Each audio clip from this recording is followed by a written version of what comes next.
स्वामी जी श्री रामचरण जी महाराज की अणबे वाणी है। ग्रंथ राम रसायन बोध का 3 प्रकरण चल रहा है। महाराज अकल की बात बता रहे हैं। हमारे अंदर अकल आ जाए तो काम हो जाए। अकल के बिना सब काम बिगड़ जाता है। तो कह रहे हैं अकल उदय कर कहत है धर अंबर का तोल, ऐसी तोले ज्ञान कर सो फेर न खावे झोल। सो फेर न खावे झोल अमोलक बायक काढ़े, निर्दावे निरपक्ष हरस काहू नहीं बाढ़े। रामचरण हरिहेत का बोले अमृत बोल, अकल उदय कर कहत है धर अंबर का तोल। क्या कह रहे, जिसके घट में अकल उदय हो जाती ना, तो वो धरती से लगाकर आकाश का तोल बता देता है। बताओ धरती को तोलो, कितना वजन है इसमें? कोई हिम्मत नहीं है तोड़ने की। आकाश को मापो, कितना लंबा चौड़ा है। तोड़ सके नहीं नाप सके। लेकिन महाराज जी जिसमें अक्ल आ जाती ना, वो इस धरती का वजन भी बता देता है और आकाश का माप भी बता देता है।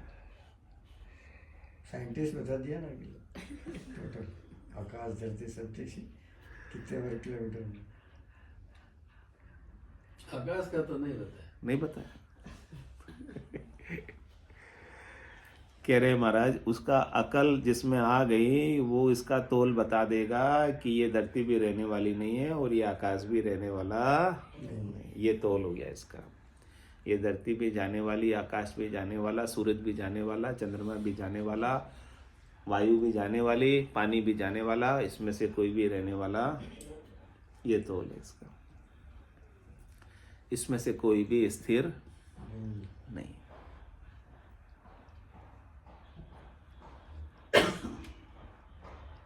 ये बात समझ में आ जाए जिस दिन, उस दिन समझो कि आप में अकल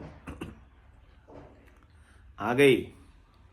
जब तक इनका महत्व बना रहेगा, जब तक आपको ये रहने वाले दिखेंगे, तब तक अकल अभी तक नहीं है। विफल हो गए।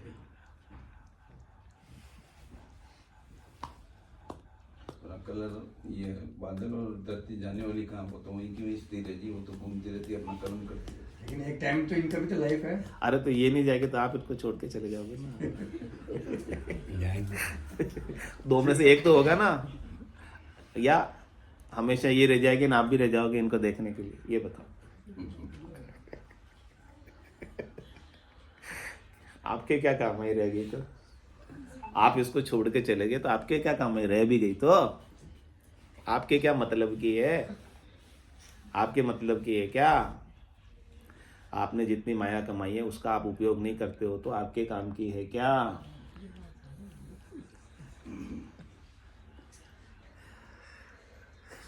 आप इंश्योरेंस कराते हो, वो आपके काम आता है क्या?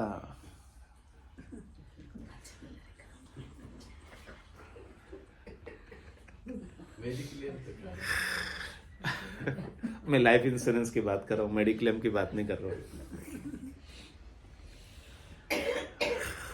मेडिक्लेम तो आपके काम आ जाता है, लेकिन लाइफ इंश्योरेंस तो लाइफ जाने के बाद मिलेगा आपको। तो आपके क्या काम है? वो भी नॉमिनी को।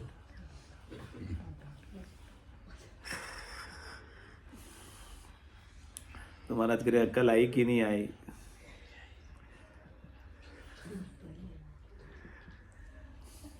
इंसान मत करो। हाँ, मेडिक्लेम कराना तो करा लो, बाकी काम का नहीं है। अकल उदय कर कहत है धर अंबर का तोल। तो धरती और अंबर का तोल, पूरी त्रिलोकी का तोल बता देते हैं।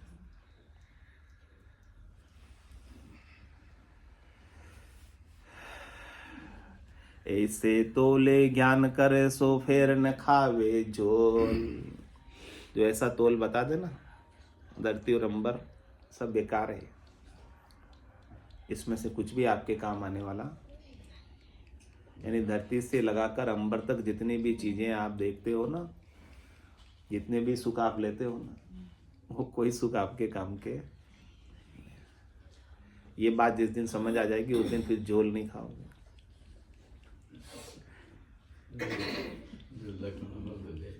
हाँ, सुख लेने तो आते हो धरती अंबर के झोले में।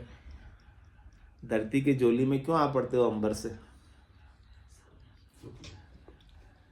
सुख लेने तो आते हो।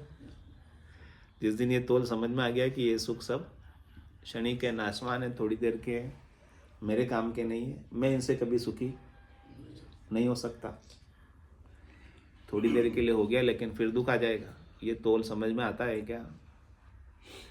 नहीं आता। नहीं आता ना, तभी तो लोग कह रहे जिसके ये तोल समझ में आ जाए ना इनका, तो फिर झोल नहीं खाएगा। झोल यानी वो जन्म मरण में नहीं आएगा। ये तोल समझ में नहीं आता, हमारी बुद्धि में इनका मैं तो बना रहता है, इसलिए हम जन्म धर लेते हैं।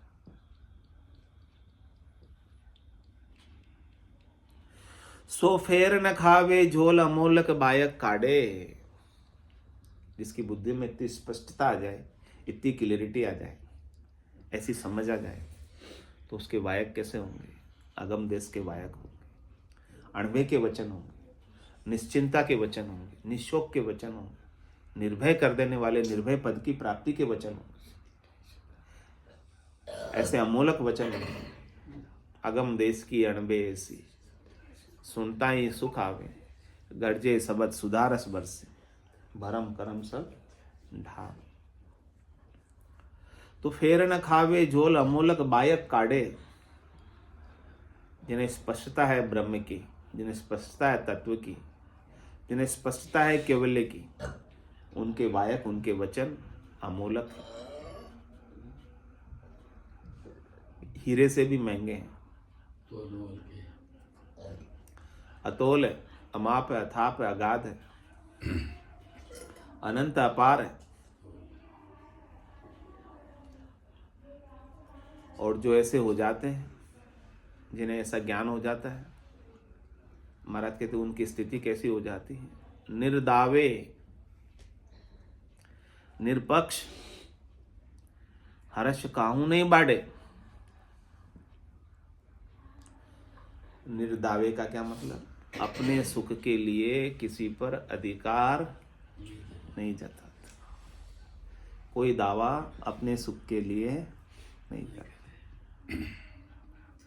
कि कोई मुझे सुखी करना चाहिए, ऐसी चाहत उसकी मिट जाती कि कोई मुझे सुखी करेगा। हम तो अपना अधिकार मान लेते ना कि मैंने उसके लिए इतना किया तो उससे मेरे लिए इतना तो करना ही चाहिए था। नहीं किया तो फिर क्या होता? हमें दुख हो रहा। तो उस दावे के कारण दुख हो रहा। आप उस पर दावा कर रहे हो। हमने किया होगा किसी जन्म में। बस फिर आप निर्दावे कब होगे? आप दावा कब छोड़ोगे? जब तक आप सुख का दावा अधिकार करते रहोगे तब तक आप दुखी रहोगे, मुक्त नहीं हो पाओगे, बंधन ही लगा रहेगा।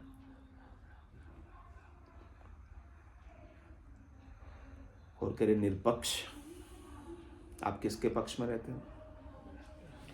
जो आपके मन को सुख देता है, जो आपके तन को सुख देता है, जो आपके साथ अच्छी अच्छी बातें करता है, उनके पक्ष में आप हमेशा।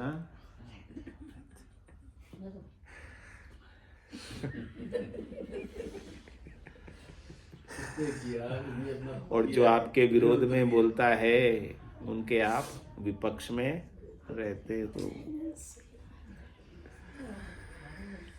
तुम्हारे निरपक्ष कब होगे? जब लग भली बुरी सब ब्यासे। आपको कोई तो भला लग रहा है, जो आपकी पक्ष की बात करता है वो भला लगता है, और बुरा कौन लगता है? जो आपकी विपक्ष की बात करता है। ये पक्ष और विपक्ष है, निरपक्ष तो नहीं है इसमें कोई। जब लग भली बुरी सब भ्यासे, काम क्रोध अहंकारा, तब लग उरे परे नहीं पहुंचा। त्रिकुटी तत्व विचार, परे नहीं जाना है, उरे ही रहना है, तो पक्ष में रहो। और उरे जाना है यानी परे जाना है। परे जाना तो निरपक्ष हो जाए। कबीरा खड़ा बाजार में, मांगे सबकी खेर, ना काहूं से दोस्ती ना काहूं से बेर। ऐसे निरपक्ष हो सकते? नहीं हो सकते। अभी तो नहीं हो सकते, थोड़ा टाइम लगेगा। ये इसको सबको ऋणानुबंध समझे अपने। अनुबंध था, खत्म हो गया, मुक्त हो गया। तो निर्दावे निरपक्ष, जिसको ज्ञान हो जाता है स्वरूप का, वो निरपक्ष। कि स्वरूप आपका निरपक्ष है।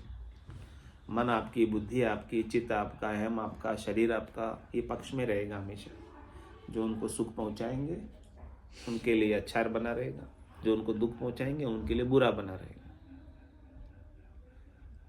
लेकिन आपका स्वरूप निरपक्ष है, वो किसी पक्ष में नहीं। पक्ष आपकी बुद्धि में है, पक्षपात आपकी बुद्धि में है, पक्षपात आपकी मन में है, पक्षपात आपके चित्त में बैठ गया। लेकिन स्वरूप में कोई दावा नहीं है। स्वरूप को अपने सुख के लिए कुछ चाहिए ही नहीं। स्वरूप को तो भोजन भी नहीं चाहिए, पानी भी नहीं चाहिए। उसके पक्ष की बातें ही क्या है? भोजन पानी भी आपके शरीर को चाहिए, अंजल भी आपके शरीर को चाहिए, आपके प्राणों को चाहिए। हाँ? लेकिन उसको बेस तो है वो शरीर। आज आत्मा का बेस तो है ना शरीर। वो तो तृप्त है, उसको तो भूख है। तो उस वेश को ही तो उतारने की कह रहे हैं। वेश को आप कब तक पहने रहोगे? आप नगन कब होगे? नगन होगे तब परमात्मा से मिलोगे। वेश पहने रहोगे तो परमात्मा से आप दूर ही रहोगे।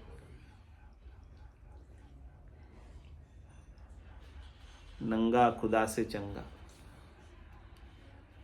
स्थूल शरीर के वस्त्र पहन रखे आपने, सूक्ष्म शरीर के वस्त्र पहन रखे हैं, कारण शरीर के वस्त्र पहन रखे हैं, महाकारण शरीर के वस्त्र पहन रखे हैं। इन सब वस्त्रों को महाराज कह रहे आप उतार दो और सत वस्त्र पहन लो, सज्जल से स्नान कर लो, सतलोक में आ जाओ।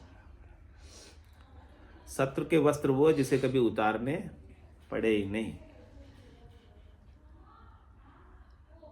ये सतगुरु के ज्ञान के सतवस्त्र हैं। इन वस्त्रों को पहनने से वो झूठे वस्त्र अपने आप ही उतर जाते, उनकी आसक्ति अपने आप ही छूट जाती। जब तक ये सतवस्त्र का ज्ञान नहीं मिलता, जब तक ये ज्ञान का सतजड़ नहीं मिलता, तब तक हमारी आसक्ति झूठे में ही बनी रहती है। झूठे से ही हम झूठे ही सुख चाहते हैं, क्योंकि हमें असली आनंद तो स्वरूप का, असली निर्भयता तो स्वरूप की हुई नहीं। तो निर्दावे निरपक्ष, फिर क्या करे? हरस काहू नहीं बाढ़े। वो अपनी हर्षिता को किसी में बढ़ाता ही नहीं। हमें तो माया मिल जाती है, लॉटरी लग जाती है, धन आ जाता है, कमाई हो जाती है, सब कुछ मिल गया।